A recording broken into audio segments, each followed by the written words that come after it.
सर्वप्रथम या ठिकाणी गोकुळ बाबांना वंदन करतो। आज या अगदी माझ्या मते फक्त 30 किंवा 36 तास निवडणुकीला राहिलेले आहे। परवा या वेळेपर्यंत तुम्ही तर्क वितर्क लावत असणार की इकडं हे झालं तिकडं ते झालं आणि सगळीकडे कमळ जोरात चाललं, ही अशी चर्चा तुम्ही परवा करत असणार। परंतु उद्याचा दिवस हा शेवटचा जरी असला तरी उद्या फारशा संध्याकाळी प्रचार सभा होणार नाही आणि हीच एका अर्थाने सांगती सभा म्हणून या प्रभागातील या गोकुळबा गल्लीतील आपण समजूया। अनेक जण माझ्या आधीच्या वक्त्यांनी सगळे विषय मांडले असतील। संतोष भाऊ गंगवाल या ठिकाणी भाषण देऊन गेले विस्तृतपणाने। या ठिकाणी त्यांनी सर्व भ्रष्टाचाराचे लेखाजोखा त्या ठिकाणी मांडला आणि संतोष भाऊ नंतर नसीरबाईंनी त्या ठिकाणी भाषण केलं आणि संतोष भाऊंचं भाषण चालू आल्यावर तुम्हाला लक्षात आलं असेल संगतीचा काय असर होतो। त्याच्यामुळं आज खरं तर महत्वाची निवडणूक आहे। फारसं मी आपल्याला बोलणार नाही, परंतु किती वर्षांनी आपण मतदानाला सामोरे जातोय। नगरपालिकेच्या महिला भगिनी मोठ्या प्रमाणात आहे, त्यांना विचारतो किती वर्षांनी आपण नगरपालिकेचं मतदान करताय? 9 वर्षांनी। 9 वर्षामध्ये 5 वर्ष या ठिकाणी आपले नगराध्यक्षाचे उमेदवार नगरपालिकेत राहील, त्याच्यावर जास्त बबलू शेठच्या ऑफिसला राहणार आहे। त्याच्यामुळे नगरपालिकेचा कारभार काळजी करू नका, तुमच्याच गल्लीतून होणार आहे। आणि त्यात एवढंच नव्हे तर 3 सीट नगराध्यक्ष डॉक्टर आमच्या अमोल अजमेरे यांच्या सौभाग्यवती अजमेरे भाभी, त्याचप्रमाणे सोनलताई अजमेरे भाभी आणि त्याचप्रमाणे श्री आढाव, या तिघांनाही जर आपल्या प्रभागातून लीड मिळाली तर या ठिकाणी उपनगराध्यक्ष पद देखील या वॉर्डाला मी देण्याचा शब्द या ठिकाणी देतो। आता एवढं दिल्यावर मतदान दुसरीकडे जायला नको अशी माझी अपेक्षा आणि विनंती आहे। कोणी येतील सांगतील अमकं केलं तमकं केलं, हे झालं ते झालं, परंतु कुठल्याही भूलथापांना बळी पडू नका। हे दोघं जण जरी नगरसेवक झाले तरी इथलं नगरसेवक म्हणून कामकाज बबलू शेठलाच पाहायचं आहे। म्हणजे त्यांनाही ते 3रे मेंबर आहे तुमच्या 4 मेंबर तुमच्या वॉर्डामध्ये या ठिकाणी प्रतिनिधित्व तुमचे प्रश्न सोडवायला राहणार आहे। आणि म्हणून आपण नाही हा बरा आहे तो नको, तो बरा आहे हा नको, नाही मग एक मत इकडे टाकून एक मत तिकडे टाकून 3रं तिकडे टाकून हे घोडा बैल करू नका। सर सगळं जे काय असल डोळे झाकायचे, जिथं कमळ दिसल तिकडं बटन दाबायचं। कमळ म्हणजे स्नेहलता ताईंचं कमळ, विवेक भैयांचं कमळ, कमळ म्हणजे नरेंद्र मोदींचं कमळ, विपिन दादांचं कमळ, बबलू शेठचं कमळ, सगळ्यांचं। ही सगळी मंडळी ज्यावेळेस कमळ त्या ठिकाणी निवडून येणार आहे, कोण उमेदवार आहे कोण काय आहे याच्यापेक्षा त्याच्या मागे कोणती ताकद उभी आहे। आज गल्ली ते दिल्ली पर्यंत त्या ठिकाणी सत्ता भारतीय जनता पार्टीची आहे। राज्यामध्ये 1 वर्ष झालंय सरकार येऊन, सत्ता येऊन, मुख्यमंत्री देवेंद्रजी फडणवीस साहेब आहेत। पुढचे 4 वर्ष ते मुख्यमंत्री राहणार आहे। म्हणजे आपली जी नगरपालिकेची 5 वर्षाची कारकीर्द आहे त्यापैकी 4 वर्ष तेच मुख्यमंत्री आहे। त्याच्याही पुढे पुन्हा निवडून येणार आहे, परंतु आज शाश्वती 4 वर्षाची तर निश्चित आहे। त्याच्यामुळं या ठिकाणी आपल्याला 1.5 महिन्यामध्ये 2दा त्यांनी भेट दिली। 230 नगरपालिकेच्या निवडणुका होत्या, फक्त 30-40 ठिकाणी त्यांनी सभा घेतल्या आणि त्यामध्ये आपल्याला एक सभा दिली। म्हणजे इतकं विशेष प्रेम कोपरगाववर त्या ठिकाणी देवेंद्रजी फडणवीस साहेबांचा आहे. आज लोकसभेला आपल्याला त्यांना मतदान करता आलं नाही, चिन्ह नव्हतं, मित्र पक्षाला गेलं होतं. आमदारकीला आपल्याला मतदान करता आलं नाही, मित्र पक्षाला गेलेलं होतं. परंतु ही एक संधी आहे की आपण आमदारकीला उपमुख्यमंत्र्यांचा उमेदवार त्या ठिकाणी सगळ्यांनीच मिळून निवडून दिला. ते उपमुख्यमंत्र्यांकडून निधी आणतील, परंतु मुख्यमंत्र्यांना जे आश्वासन आपल्याला सभेमध्ये देऊन गेले की तुमच्या विश्वासनामातली विश्वासपूर्ती आम्ही त्या ठिकाणी करू, त्याकरता तुम्ही आमचे सगळे उमेदवार निवडून द्या आणि विजयी सभेला मी त्या ठिकाणी येतो, या ठिकाणी येतो म्हणून त्यांनी आपल्याला शब्द दिलेला आहे. त्याच्यामुळं त्यांचा शब्द कुठेतरी आपल्याला खाली पडू द्यायचा नाहीये. आणि मी तुम्हाला खात्रीलायक सांगतो, काल त्यांच्यानंतर जे पक्षामध्ये सर्वोच्च पद किंवा सर्वोच्च मंत्रालय ज्यांच्याकडे आहे महत्वाचं, असे आपले आदरणीय बावनकुळे साहेब यांनी देखील देवेंद्रजींनी सांगितलं आणि ते आले, आपल्याला अनेक शब्द या ठिकाणी देऊन गेले. घरी जेवायला होते, त्यानंतर मी त्यांना एअरपोर्टला सोडायला गेलो. अतिशय कार्यतत्परतेने त्यांनी कलेक्टर असतील, प्रांत असतील, तहसीलदार नाही, प्रांत आणि कलेक्टर यांना फोन करून सूचना दिल्या की आचारसंहिता संपताच मी अशा शब्द या ठिकाणी दिलेले आहे, याची पूर्ततेची कामकाज तुम्ही चालू करायचं आहे. आणि थेट आपल्याला आपल्या पत्रावर सगळे आदेश त्या ठिकाणी त्यांनी स्टेजवर आपण बघितलं असेल तर त्या ऑन द स्पॉट सगळे शेरे आपल्याला त्या ठिकाणी मारून दिलेले आहे.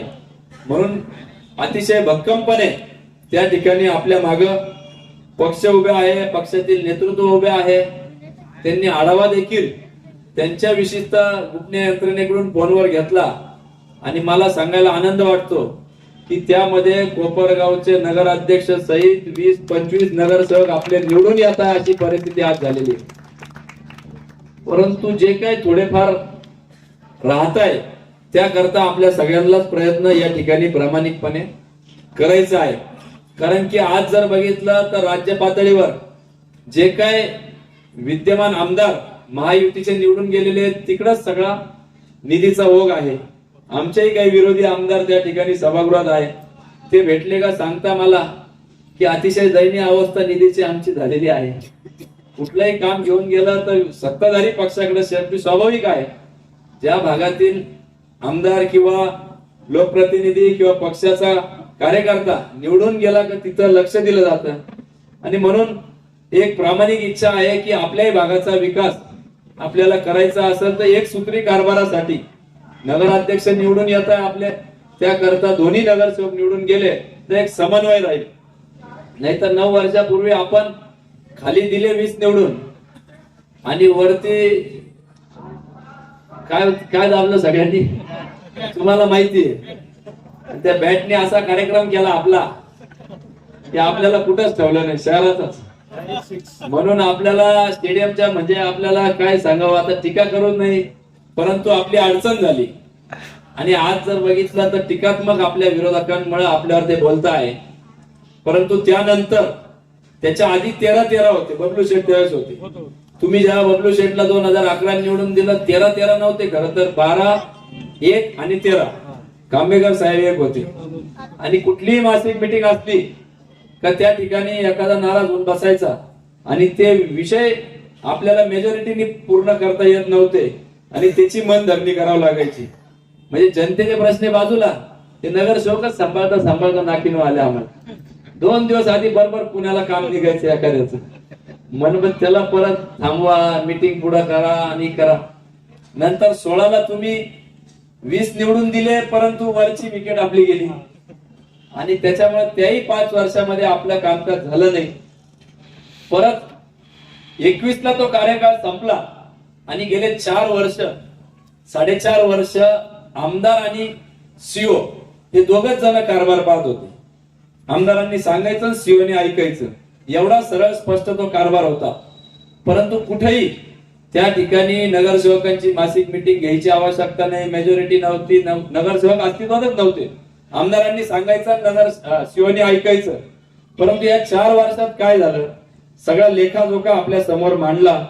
त्या ठिकाणी भ्रष्टाचार किती झाला, 125 कोटी रुपये खर्च करून 5 नंबर तळ केलं. परंतु चंदन साहेब इथं आहे, त्यांनी त्या ठिकाणी माहितीच्या अधिकारात सगळी माहिती मागवली. निवडणुकीच्या आधी काही गोपनीय त्यांच्या सोर्सेस कडून माहिती घेतली. 5 नंबर तळ केल्यानंतर सुद्धा गेल्या 10 महिन्यामध्ये फक्त 63 दिवस आपल्याला पाणी आलेलं आहे. म्हणजे 125 कोटी रुपये खर्च करून 63 दिवस पाणी आलं.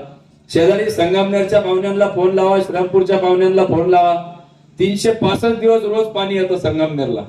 श्रीरामपूरला 315 दिवस पाणी येतं. परंतु दुर्दैवाने आपल्याकडे 60-70 दिवस अधिकृत नगरपालिकेचे आकडे सांगतात की 125 कोटी रुपये खर्च करून देखील आलं. आपल्याला जर ताईंनी जो विचार दिला होता त्याच्या माध्यमातून झाला असतं तर निश्चितच या ठिकाणी रोज आपल्याला पाणी मिळालं असतं. परंतु काही राजकीय डावपेचामुळे ते झालं नाही.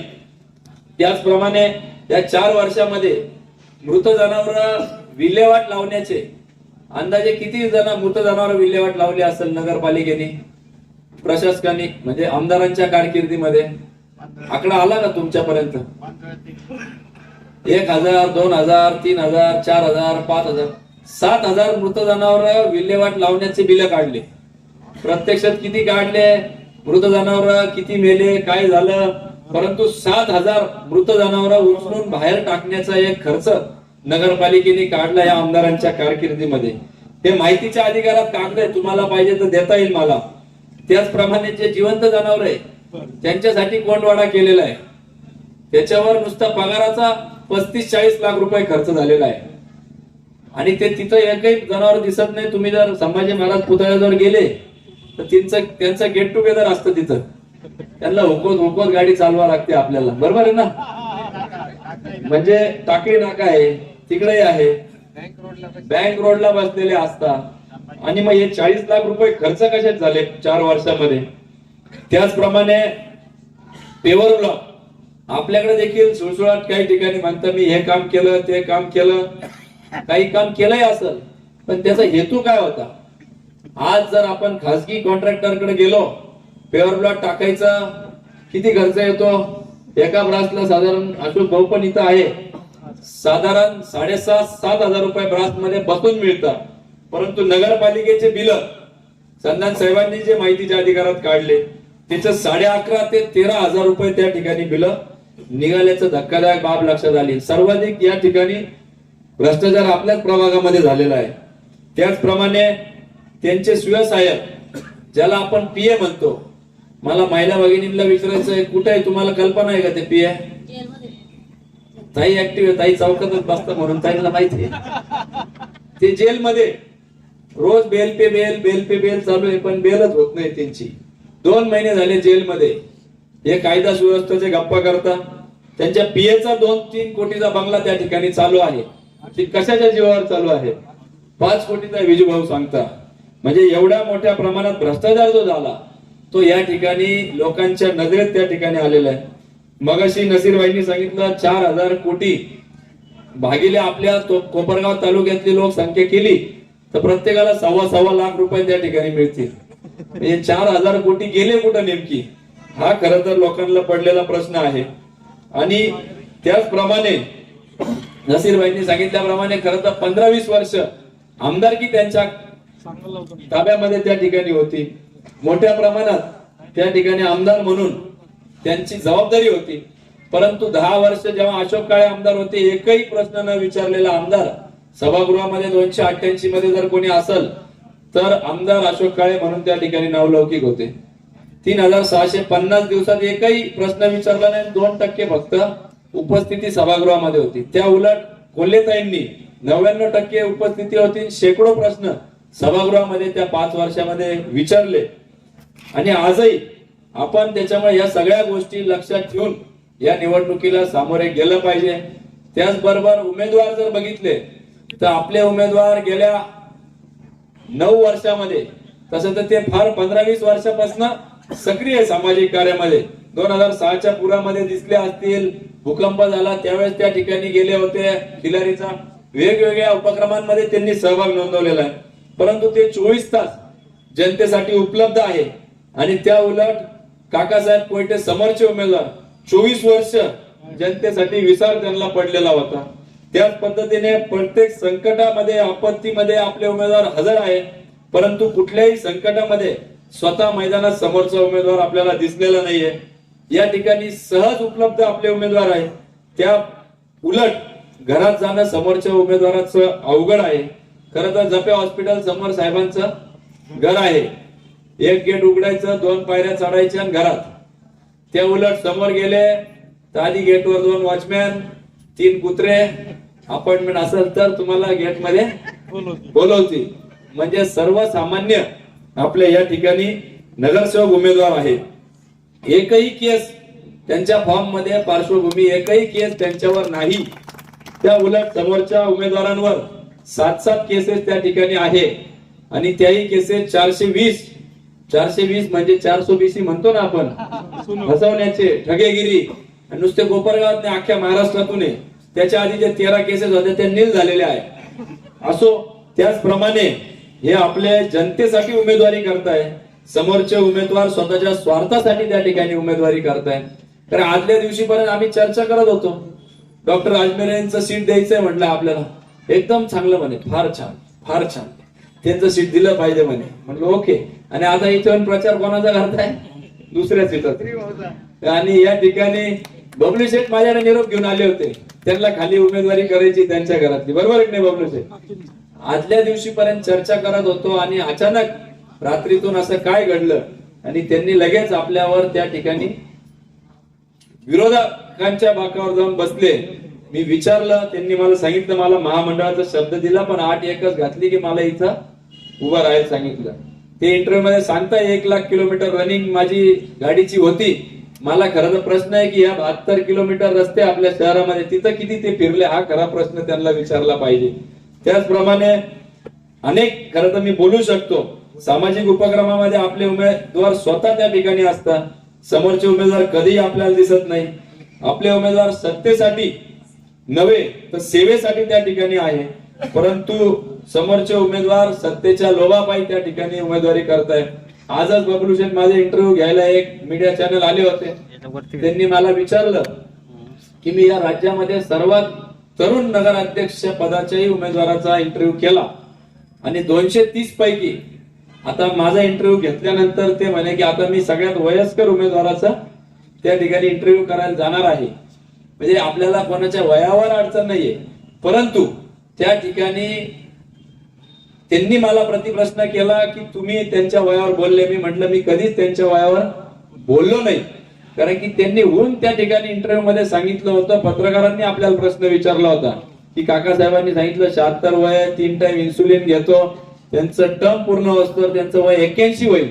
आणि त्यामुळे त्याच्या प्रश्नाचं उत्तर म्हणून मी त्या ठिकाणी दिलेलं होतं. मी कधी त्यांच्या वयावर प्रश्न उपस्थित नाही केला, परंतु वेळेवर मी निश्चित प्रश्न उपस्थित करल, कारण की ते राज्यभर फिरत असतात. इथं आपल्याला कोण किती वेळ देणार, आपल्याला हक्काचा माणूस. आज या ठिकाणी मी जर विचारलं तर संधान साहेबांचा नंबर किती जणांकडे आहे, तर किमान 10-15 हात वरती होतील. किती जणांकडे आहे संधान साहेब? आणि समोरच्या उमेदवारांचा किती जणांकडे आहे? तर एखादाही हात विजय भोपळा असेल समजा, जुने संबंध म्हणून असेल जुने संबंध म्हणून, म्हणजे त्याच्यामुळं म्हणजे एसीतला पुढारी नको, आपल्याला सर्वसामान्यांमधला त्या ठिकाणी रस्त्यावर फिरणारा पुढारी त्या ठिकाणी पाहिजे आहे. आणि एवढंच नव्हे, त्याच्याही पुढे जाऊन आपले दोन्ही उमेदवार जे प्रभागामध्ये आहे ते देखील अतिशय उत्कृष्ट सक्षम उमेदवार आपण दिलेले आहे. मला त्यांनाही विनंती करायची की तुम्ही देखील विश्वासनामा, खरं तर डॉक्टर साहेबांचं विजन फार चांगलं आहे, अनेक चांगल्या गोष्टी त्यांनी सांगितल्या.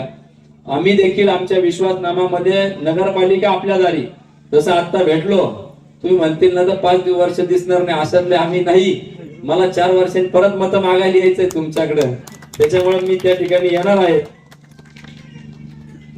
आपण या ठिकाणी विश्वासनाम्यामध्ये नगरपालिकेच्या शाळेत जे विद्यार्थी आहे, देवेंद्रजींनी सांगितलेलं आहे की त्यामध्ये जे जे शब्द दिलेले ते पूर्ण करण्याची जबाबदारी राज्याच्या मुख्यमंत्र्यांनी घेतलेली आहे. मुख्यमंत्री मोठे का उपमुख्यमंत्री मोठे? मुख्यमंत्री ना.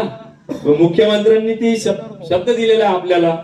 मग आपल्या विश्वासनामा तुम्ही वाचला का माहित नाही, परंतु त्या विश्वासनाम्यामध्ये आपण सांगितलेलं आहे की ज्यांचे ज्यांचे विद्यार्थी हे नगरपालिका शाळेत आहे त्यांची घरपट्टी 20% माफ करण्याचा निर्णय आपण त्या ठिकाणी घेतलेला आहे. एवढंच नव्हे तर महिलांच्या नावावर ज्यांचे घर आहे त्यांची 50% घरपट्टी माफ करण्याचा आम्ही निर्णय घेतलेला आहे. आमच्या महिला भगिनी टाळ्या वाजवत नाही, एक तर त्यांच्या नावाने घर नाही आहे, नसले तर मी कालच आवाहन केलेलं आहे घर नावावर करायचा आग्रह झाला. रात्री घरी गेल्यावर 50% घरपट्टी माफ करून घ्यायची आपल्याला. आणि एवढेच नव्हे तर दर्जेदार सिमेंट रस्ते आपण त्याच्यात केलेला आहे. नदी सुशोभीकरणासाठी आपण मोठा निधी कुंभमेळ्याच्या धर्तीवर आपण मागणी केलेली. दोन्ही साईडने घाट, jogging track, walking track, cycle track असं आपण प्रस्तावित केलेलं आहे. धूळमुक्त कोपरगावची संकल्पना आपण घेतलेली आहे. नगरपालिका 16 कोटीचं स्वतःचं बजेट आहे, 30 कोटी बाहेरून येतं, तरी पण आपल्याकडे स्वतःची अँब्युलन्स नाहीये. किती दुर्दैवाची गोष्ट आहे. आपण संजीवनी उद्योग समूहाकडून देत असतो जेव्हा गरज पडते तेव्हा, परंतु तुम्हाला मी शब्द देतो पहिल्या 100 दिवसातच आपण त्या ठिकाणी अँब्युलन्स घेऊन आपल्यासाठी मोफत त्या ठिकाणी सुविधा ती उपलब्ध करणार आहोत. अशा अनेक योजना आहेत. त्या व्यतिरिक्त महिलांना समोरच्या पाठीने फॉर्म पाठवले असतील, शिवणकाम करायचं आले ना, अगरबत्ती किंवा हे सगळे आलेच ना, आले ना फॉर्म आले ना. मी ते सांगतोय तुम्हाला, ते सगळे फॉर्म गोळा करून आमच्या डॉक्टर साहेबांनी श्रीकडे द्या. ते कोणाला तरी त्या ठिकाणी लहान मुलांना विमान बनवण्यासाठी देतील. ते तुमच्या काही कामाचे नाही, ते त्यांना तरी कामी येतील. कारण की ते सपशेल धुळफेक आहे, त्याचा नगरपालिकेचा काही संबंध आहे का? ते पडले तरी करू शकता ना, त्यांना समाजसेवा करायची तर ते करू शकता. त्याला काय नगरपालिकेत पाहिजे असं थोडी आहे. ते वैयक्तिक त्यांच्या उद्योग समूहाच्या वतीने करता येईल. त्या उलट आपण संजीवनी उद्योग समूहाच्या माध्यमातून गारमेंट क्लस्टरला कोणी महिला गेल्या होत्या का? आपल्या इथल्या गेल्या होत्या ना ताई? तुम्ही अजून कोण गेल्या होत्या? तुम्ही तिथंच आहे कामाला का? अच्छा, ते तुमच्याकडे जीवाचं उदाहरण आहे. त्या ठिकाणी आपण गारमेंट क्लस्टर काढलेला आहे. आमच्या महिला काम करतात. थोडस अजून अधिकचं लक्ष आता याच्यानंतर देणार आहोत. त्या ठिकाणी आपल्याला किलर जीन्स असेल, वेगवेगळ्या चांगल्या कंपनीचे ऑर्डर्स मिळत आहे. म्हणजे फक्त बोलायसाठी नाही, तर आपण मोठ्या प्रत्यक्षात ती घटना उतरून दाखवलेली आहे. आणि म्हणून बोलण्यासारखे खूप काही गोष्टी आहेत. या ठिकाणी आम्ही काल परवाच भेट देत देत बबलू शेठ आम्ही फिल्ट्रेशन प्लांटला गेलो होतो. त्या ठिकाणी मासा दिसला. आम्ही म्हटलं बरं आता राजकीय पुढारी म्हणून आम्ही म्हटलं अरे मासा घे व्हिडिओ मध्ये आपल्याला दाखवायला चांगलं होईल. तर 1 2 3 4 100च्या वर मासे गेलेले होते आणि एवढी दुर्गंधी होती. म्हणजे असं वाटलं की हे पाणी आपण फिल्ट्रेशन प्लांट सपशेल धुळपेक लोकांच्या डोळ्यात नगरपालिका करते. 3-3 लाख रुपये त्या ठिकाणी फिल्ट्रेशनचे नुसतं त्या प्लांटवर बिल निघतं महिन्याला, बाकीचा खर्च वेगळाच. आणि बगडे मेलेले, घाण मेलेली, कुठं बेडूक काय अतिशय. आणि त्या पाण्याचं आम्ही जेव्हा टेस्टिंग केलं तर 300 TDS हार्डनेस जास्त, फक्त 100च्या आत TDS पाहिजे प्रमाण आहे. आणि त्याचा परिणाम असा होतोय आपल्या स्किनवर होतोय, आपल्या किडनीवर होतोय, आपल्या केसांवर विविध विकार. त्या ठिकाणी केस, आमच्या मुलांचे जे केस जात आहे आजकाल त्या पाण्यामुळे होत आहे. आणि फार वास. काल परवा आजचं जे पाणी आलंय ते फार घाण. कसं आहे पाणी महिला भगिनी? एकदम घाण पाणी. म्हणजे 300 TDS साधं साफ सुथरं पाणी सुद्धा नगरपालिका देता येत नाही. अशा नगरपालिकेचा खरं तर आपण सगळ्यांनी निषेध केला तितका कमी आहे. असे अनेक उदाहरणं आहेत. परंतु ते कशावर घेऊन जातील निवडणूक? आमच्या याला मारलं, असं केलं, भावनिक करण्याचा प्रयत्न केला.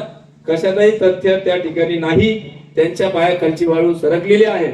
आपल्याला येतील आणि सांगतील एक कमळ से डरो, एक कमळाची भीती दाखवतील. अरे ते काय खातं का? आम्ही आहे ना बसलेलो या ठिकाणी ढाल म्हणून. स्वर्गीय कोल्हे साहेबांचे आम्ही सगळे अनुयायी आहोत किंवा त्यांना मानणारे आहोत.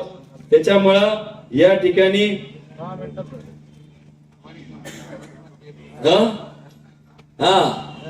म्हणजे मी नेहमी सांगतो, विजय भाई आपण दिली की हमारे कपडे का रंग मत देखो, दिल का हाल देखो हमारे. त्याच्यामुळे आम्ही सर्व समाजाला घेऊन चालणारी लोक आहोत. आजही आपण या ठिकाणी बघितलं तर नसीरभाई उपस्थित आहे. खरं तर ज्यांच्या नेतृत्वाखाली एक सभा पार पडते असे अध्यक्ष शिवाजीराव गायकवाड देखील उपस्थित आहे, बाबा मिया शेख उपस्थित आहे, जनार्दन गोंडे उपस्थित आहे, अनिसभाई शेख आहे, वसंतराव शेळके, अभय भाविस्कर, अरुणबाई सय्यद, जावेदभाई शेख, कल्याणी, विजयराव आढाव सगळेच जण उपस्थित आहेत. परंतु एक जणांचा आवर्जून उल्लेख करू इच्छितो की ज्यांनी नगराध्यक्ष पदासाठी माघार घेतली असे योगेशजी वाणी देखील उपस्थित आहेत. त्यांचाही टाळ्या वाजवून आपण आभार व्यक्त केला पाहिजे की त्यांनी मनाचा मोठेपणा दाखवला आणि या प्रभागातले दोन्ही सीट आणि नगराध्यक्षासाठी ते धावपळ करत आहे. आणि म्हणून आपल्या समाजाच्या अनेक अडचणी मुस्लिम समाजाच्या या ठिकाणी आहे. शववाहिका देखील अनेकदा कधी कधी जनाजा मागून लांबून आणावं लागतं. श्रीरामपूर मध्ये तशा पद्धतीचे आहे. आपल्या हिंदू धर्मियांसाठी आपण ती घेतलेली आहे, परंतु मुस्लिम समाजासाठी देखील आपण त्या निमित्ताने आज घेऊन टाकायचे निर्णय या ठिकाणी मी जाहीर करतो. बोलण्यासारख्या खूप गोष्टी आहे. आपण परवा सकाळी उठायचं, आपल्या श्रद्धास्थानाचं दर्शन घ्यायचं आणि त्या ठिकाणी मतदान केंद्राकडे निघायचं. खरं तर विरोधी उमेदवार येतील, तुम्हाला काही सांगतील, परंतु या ठिकाणी आपल्याला त्यांच्या कुठल्याही भूल ताप्यांना बळी पडायचं नाहीये. आणि खरं तर श्रद्धास्थानावर आठवलं, गोकुळ बाबांचं आपल्या इथं मंदिर आहे, त्याची अवस्था श्री आणि डॉक्टर साहेब, माझी विनंती राहील की तुमच्या तिघांच्या अंगावर गुलाल पाडल्यावर पहिलं काम तुम्ही ते हाती घ्या आणि त्या पूर्णत्वास न्या, एवढी मी तुम्हाला विनंती करतो. आणि आपल्या सगळ्यांना विनंती करतो की येणाऱ्या 20 तारखेला म्हणजेच परवा आपण कोणाला मतदान करायचं. थोडा कमी आवाज आला हो, अजून काही मनात शंका नाही ना.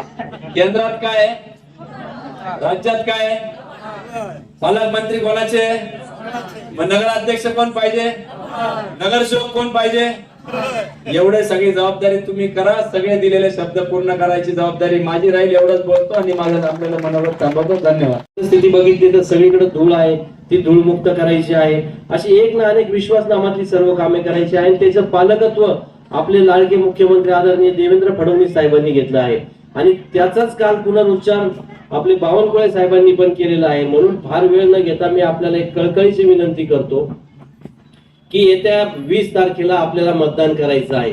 मतदान करून आम्हाला निवडून दिलं म्हणजे काम झालं असं नाही. आमच्या विश्वासनाम्यात वाचा का आम्ही निवडून आल्यानंतर आम्ही एक प्रभाग कमिटी करणार आहोत का ज्यामध्ये ती प्रभाग कमिटी दर 3 महिन्यांनी त्या प्रभागात जाऊन काम करणार आहे.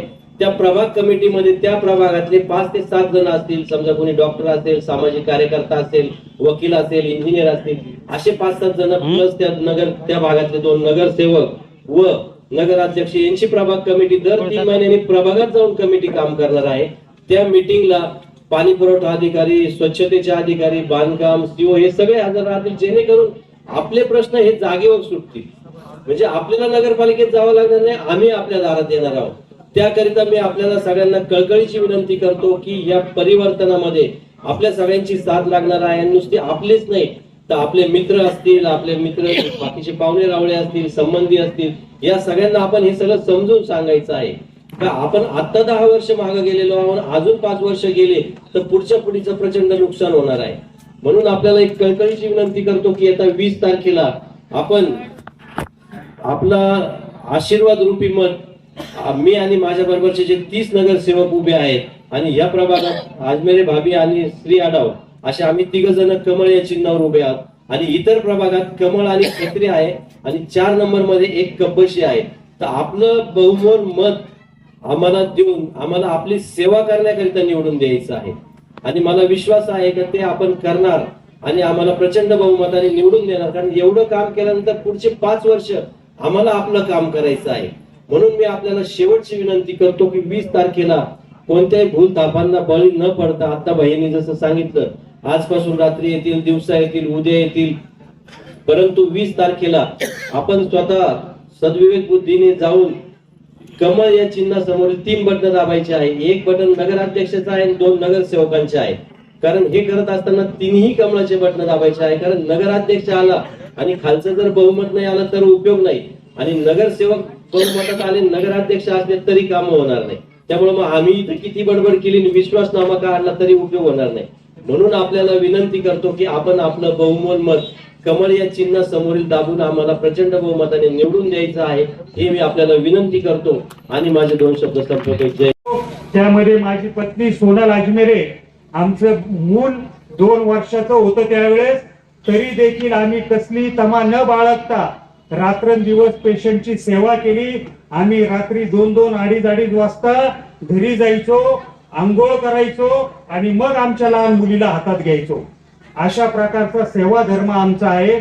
आणि बबलू भाऊ, मी आधीच डिक्लेअर केलेलं आहे की इथून पुढं महिन्यातल्या 2 दिवस दुपारी मी इथे फ्री ओपीडी ठेवणार आहे आणि त्याचा तुम्ही तुमच्या मुलांसाठी, तुमच्या आरोग्यासाठी निश्चित वापर होईल याची मला खात्री आहे. तरी तुम्हाला मी सर्वांना विनंती करतो की आमचे प्रभाग क्रमांक 7चे आपले दोन्ही सुशिक्षित उमेदवार आणि नगराध्यक्ष पदाचे पराग संधान साहेब यांना प्रचंड बहुमताने विजयी करा. तिन्ही बटन कमळावर दाबून कमळ कमळ कमळ एवढंच डोक्यात ठेवा आणि कोपर गावामध्ये आपली कमळाची सत्ता आणून द्या, हीच विनंती करतो आणि थांबतो. सगळ्यात पहिले मी माझी ओळख करून देतो. माझं नाव प्रसाद बाळासाहेब आढाव. मी आपल्या प्रभागातून उमेदवारी करतोय. उमेदवारी करायचं कारण पहिले तुम्हाला सांगतो का मी माझे या परिसरात असलेले सगळे मित्र, नातेवाईक यांनी मला ही उमेदवारी करायला सांगितलं. तू एक सक्षम उमेदवार म्हणून या प्रभागामध्ये चांगलं काम करू शकतो, म्हणून मी ही उमेदवारी आपल्या सगळ्यांच्या जनसेवेसाठी करत आहे. मी इथलाच आहे नाजिम भाई, मी इथंच मोठा झालेला आहे, बरोबर ना मुली? तुमच्या सगळ्यांमध्येच मोठा झालेला आहे, मी गल्लीतलाच. दुसरे लोक म्हणतात, तिकडच्या भागातले लोक म्हणतात की हा उमेदवार परका आहे, हा उमेदवार लांबचा आहे. तर डॉक्टर अमोल अजमेरे असतील, मी ह्या उमेदवार आम्ही दोघेही या भागात. तुमच्या जवळ 1 मिनिटाच्या अंतरावर आहे. 1 मिनिटात तुम्ही मला फोन केला, आवाज दिला तर मी आणि डॉक्टर दोघेही उमेदवार आम्ही इथे येऊ शकतो. पण आमच्या दोघांचीही गरज तुम्हाला पडणार नाही, कारण इथं बबलू शेठ. आम्ही नगरसेवक होणार नाही तर बबलू शेठच नगरसेवक होणार. सगळा कारभार इथूनच बबलू शेठच्या ऑफिस मधून चालणार. हा सगळा तुम्हाला शब्द देतो. आता दुसरा विषय असा, मी व्यवसायाने सिव्हिल इंजिनियर आहे, बांधकाम व्यावसायिक आहे आणि माझे आजोबा स्वर्गीय माधवराव पाडाव यांच्यापासून आमच्या कुटुंबाला एक राजकीय वारसा लाभलेला आहे.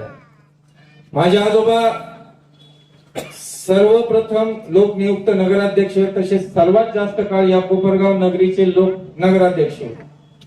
त्यामुळे आमच्या परिवारामध्ये राजकीय म्हणा, सामाजिक गोष्टींचा सगळा वारसा पहिल्यापासून आहे. मग समाजकार्याची आवड असल्यामुळं समाजकार्य करता करता राजकारणात आलो. आज तुमच्या समोर उमेदवार म्हणून उभा आहे. माझी या निमित्ताने तुम्हाला विनंती आहे, या गल्लीचे काही प्रश्न असो किंवा ते प्रश्न तर बबलू शेठने ठेवलेलेच नाहीये. प्रत्येकाच्या घरात पाणी आहे, कॉन्क्रीटचे रस्ते. मला एवढंच तुम्हाला प्रश्न विचारायचा आहे की विरोधी उमेदवार दोन्ही जे उभे आहेत आमच्या विरोधामध्ये, ते एक उमेदवार इकडे आले का? मामी आले का इकडे कधी? नाही आले. कोण आलं तुमच्यासाठी? बबलू शेठ. तुमच्यासाठी कोण आहे? आम्ही गल्लीतले, बरोबर ना?